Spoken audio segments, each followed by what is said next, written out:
Alright,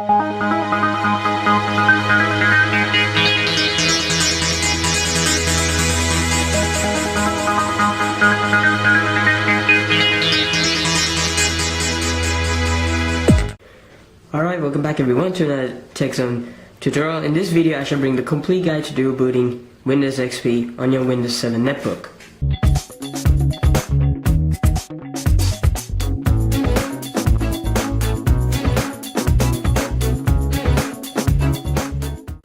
Things you will need: a 1GB USB.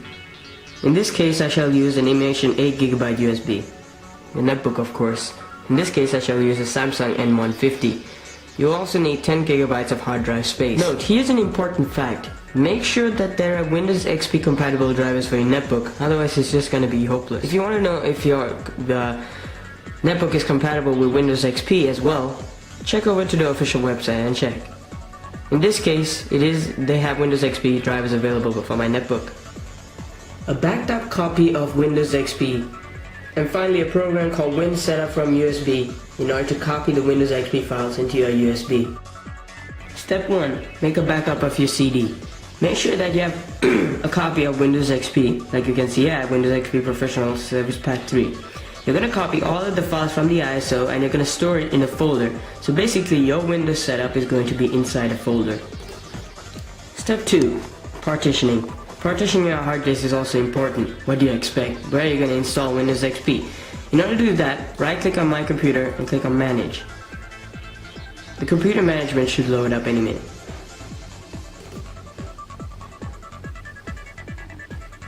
When the computer management loads up, on the storage you're going to click on disk management. And from here you're going to find your hard drive from here. In case this is local disk C, and I have 217 gigabytes. Now you're going to right click it and we're going to shrink volume. Once you finish this dialog box should open up. It's just asking you how much you want to separate from your currently used hard drive, which is a local disk C, and create a separate new hard drive from it. So you can see it already says 131,680 megabytes, which is about 129 GB. So that's just separating half of your hard drive. Now I don't want to do that. I want to separate 50 gigabytes. But I'm not just going to type in 50,000, which is just going to say 49 point something. I want it to be exactly 50. So how are you going to do that? Think of it like this. 1024 megabytes is 1 gigabyte. So you just go to the calculator if you're smart enough, and then you're going to go type in 1024 into 50, 51,200, and you're going to type in here 51,200. And you're going to click on shrink.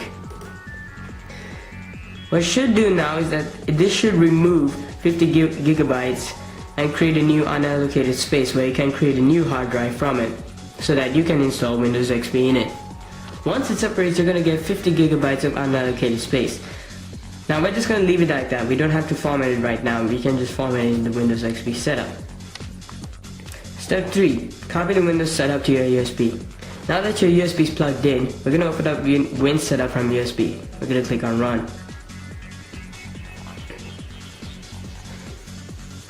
Once this loads up, you will get something like this. Now it says using NTFS improves a lot performance. I'll explain that in a bit. So you're going to get this window, and first it's going to ask Windows 2000 XP or 2003 source. That's where your files are. You're going to click on Browse, and it's going to ask where the folder is. So I have it in my desktop over here. And you're just going to basically select it. Make sure you select the folder which has the folder i386 which is in it.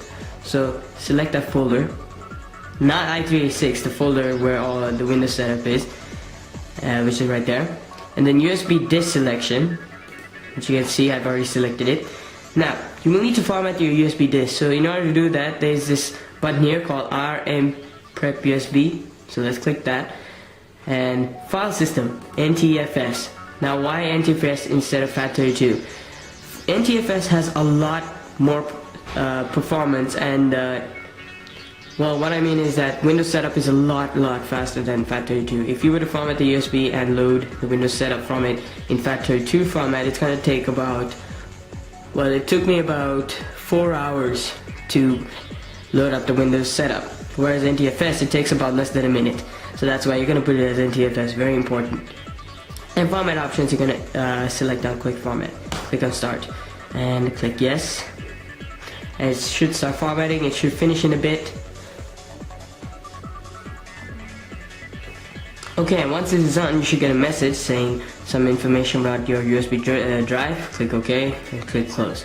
So let's continue from here.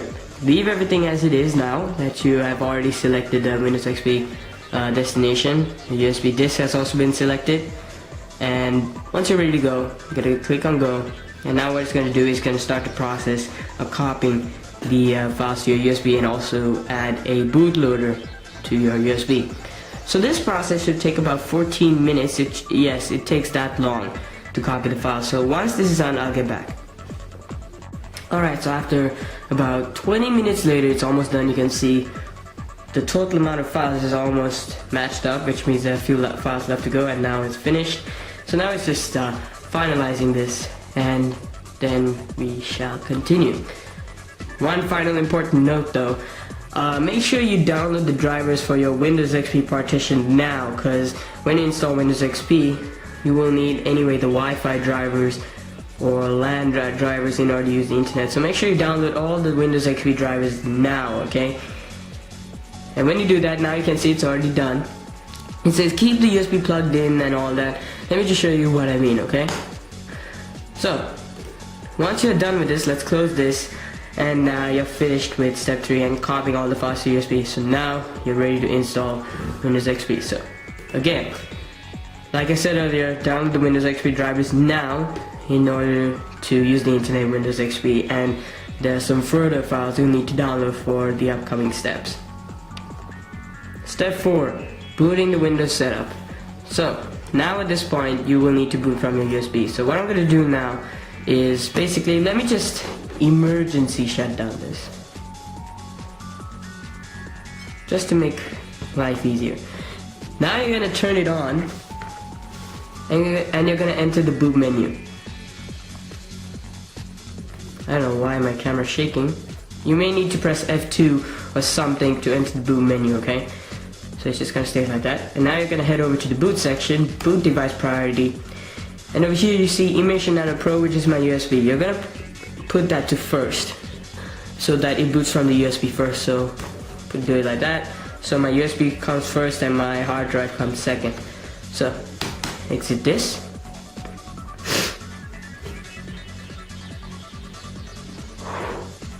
And now this is just gonna boot up as normal. And just wait a bit. And now this comes up. You're gonna press that, and the first part of Windows XP Professional Setup. It's just gonna inspect like normal. And there you go, there's the Windows XP setup, but we're not exactly finished right now. So okay, so now at this point you're gonna press enter. And yada yada yada. Just accept it. And then from here you're gonna select on your unpartitioned space, which is 51,200 megabytes, which is 50 gigabytes. So you're gonna press that. Format the partition using NTFS file system quick, okay? And you're just gonna let this partition, which is gonna be over in a bit. You can see it's already 20%.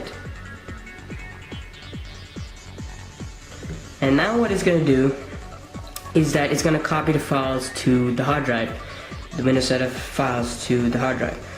Now, here's the thing, if you had formatted your USB to FAT32 and done this would take 4 hours. Trust me, this will take 4 hours if you formatted your USB to FAT32. Now that it's in NTFS, it's gonna copy it at least more fast. It takes about, I don't know, 5 minutes per percent. Oh yeah, by the way, my camera's shaking because of this anti-shake thing, which produces shake, but actually if you notice it's actually producing even more shake. That's the awkward thing. So yeah, darkly. Okay, so just after about 2 minutes this thing is already done. Easy as that. That's why I format to NTFS and I did not press anything. So now you should just inspect this. Initialize the Windows setup. Now reboot your computer.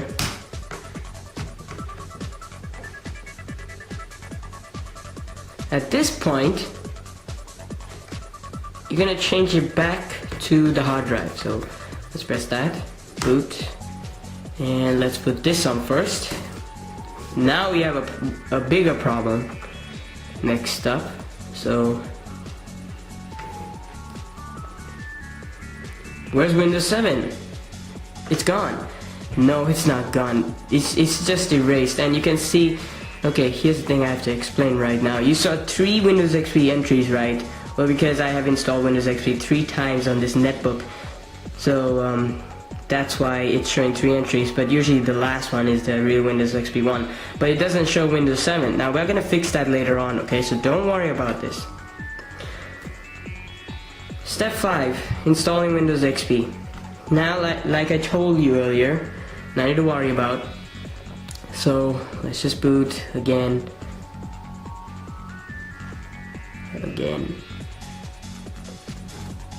And we go there. There we go. There's your Windows XP boot. That the Windows XP setup has loaded up, and now you can see it's peacefully installed. Okay. So you can see it says about 39 minutes for installation, but actually it's not going to be 39 minutes. It's going to be about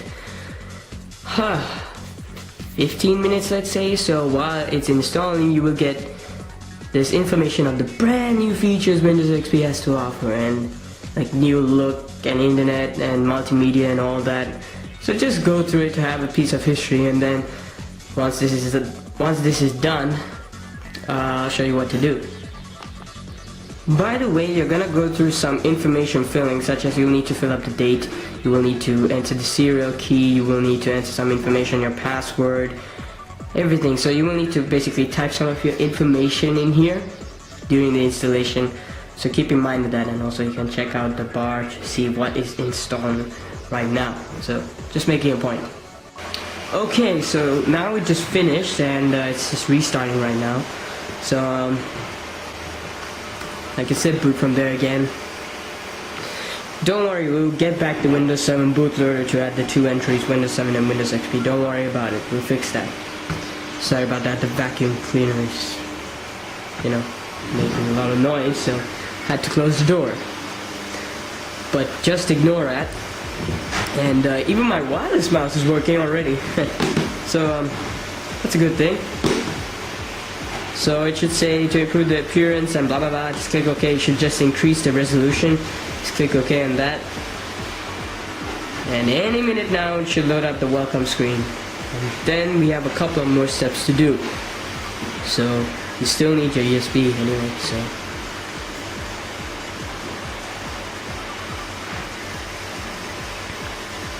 there's your welcome thing. And set up. Let's click next. Not now. Anyways, I'm gonna remove Windows XP later because I want to install Ubuntu and just try it out. So next. I've already done this before anyway, so finish.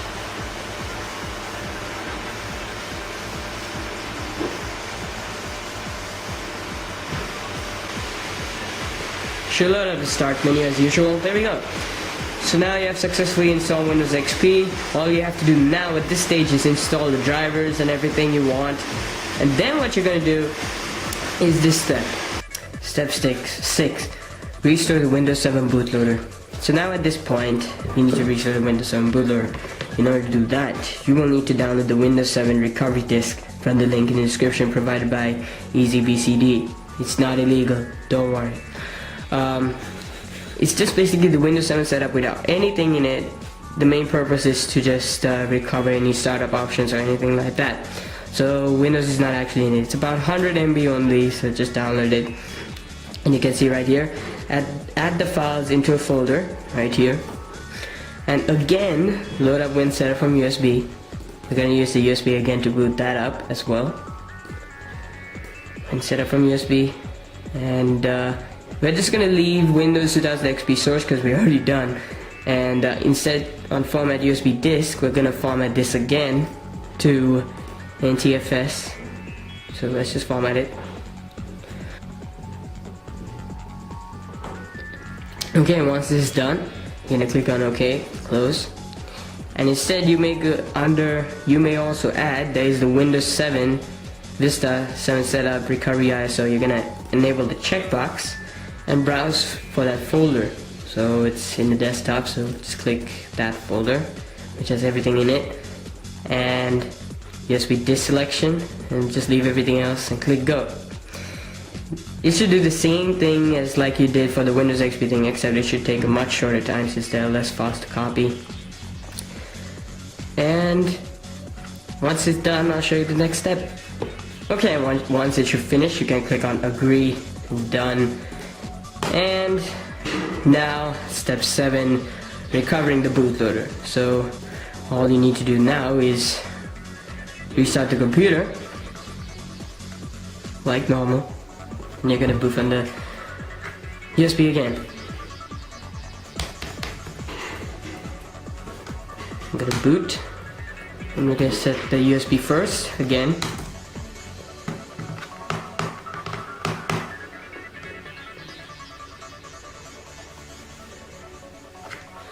Then this should come up. Start Windows Vista Setup Recovery. Just click OK. Windows is loading files.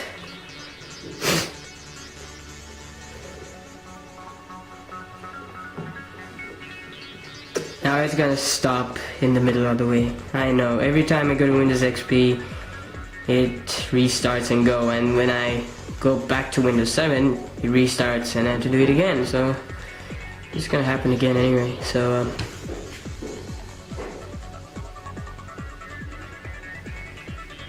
there you go. So I have to just boot it up again, and you know, just as normal, so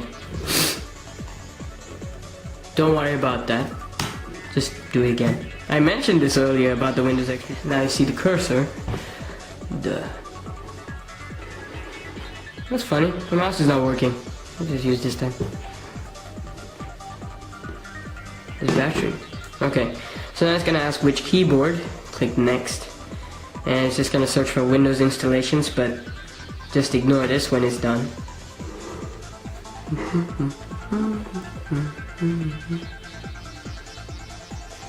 It's gonna give a message that something is wrong with your Windows 7 drive, and it will fix it for you, but don't restart the computer because there's some command line functions we have to do right now. Don't worry, it's easy. So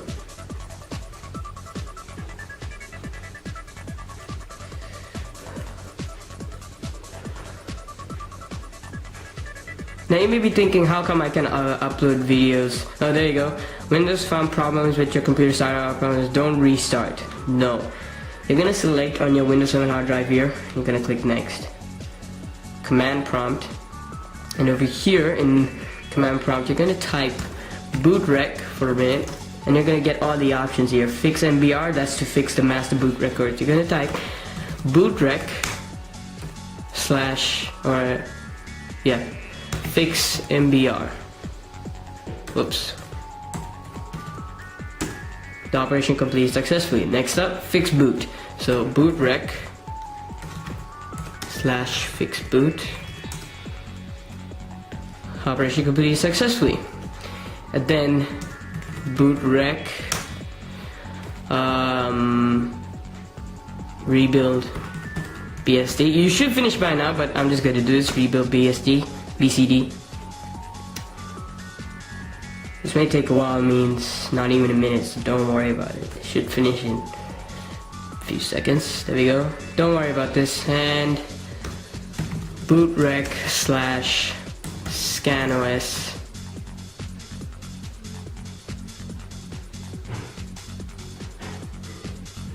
And you're done. Oh, my mouse is working. Okay, once you're done, you're gonna restart the computer. Go into the BIOS again.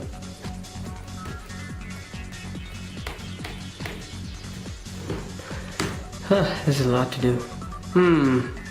How did my hard drive get over there? Okay, anyways, go back to your regular hard drive.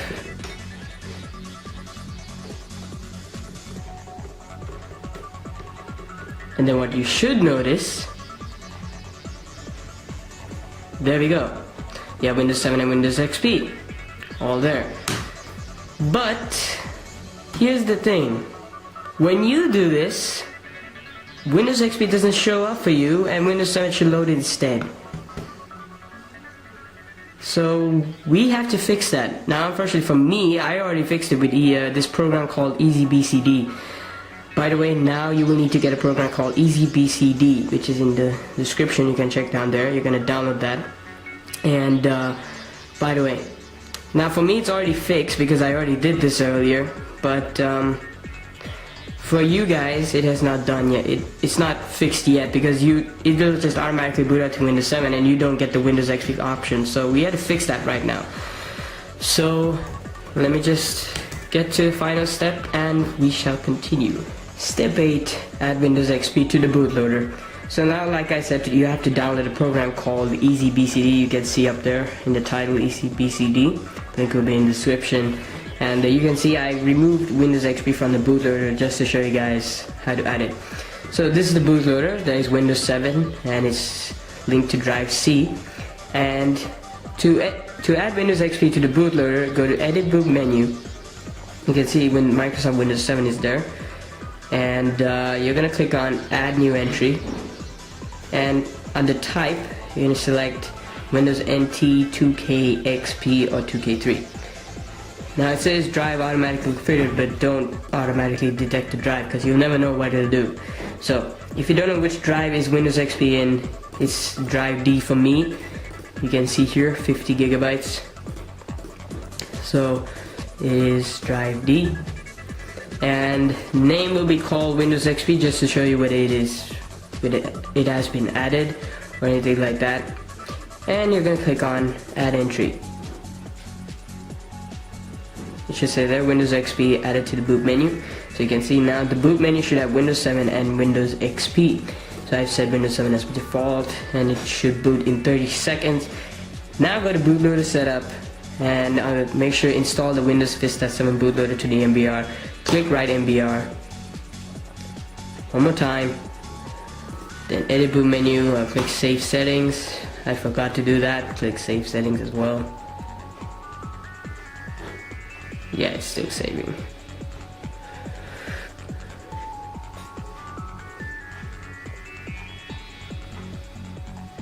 Okay, we're saying save successfully.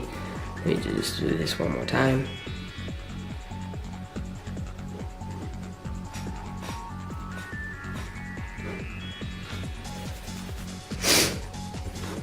Okay, and once you are done, how do you know if it works? Let's restart the computer. So let me just turn it on right now. Now let's check.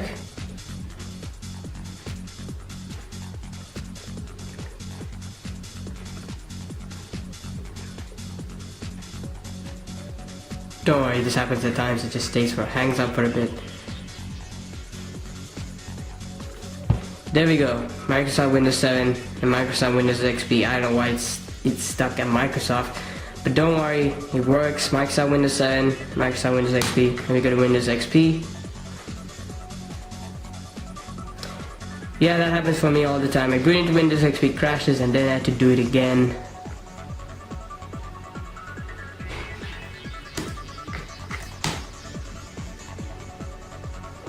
There we go, it boots up. So that's about it. Hope you enjoyed the video. If you did, why subscribe for more. So let's check if it logs in properly. So that's about it. Hope you enjoyed the video. If you did, why subscribe for more. Stay subscribed to for my next video, how to install or dual boot Ubuntu Netbook edition on your Windows 7 Netbook, and how to restore the bootloader as well. So stay subscribed for that, and that's about it. So thanks for watching and have a great day.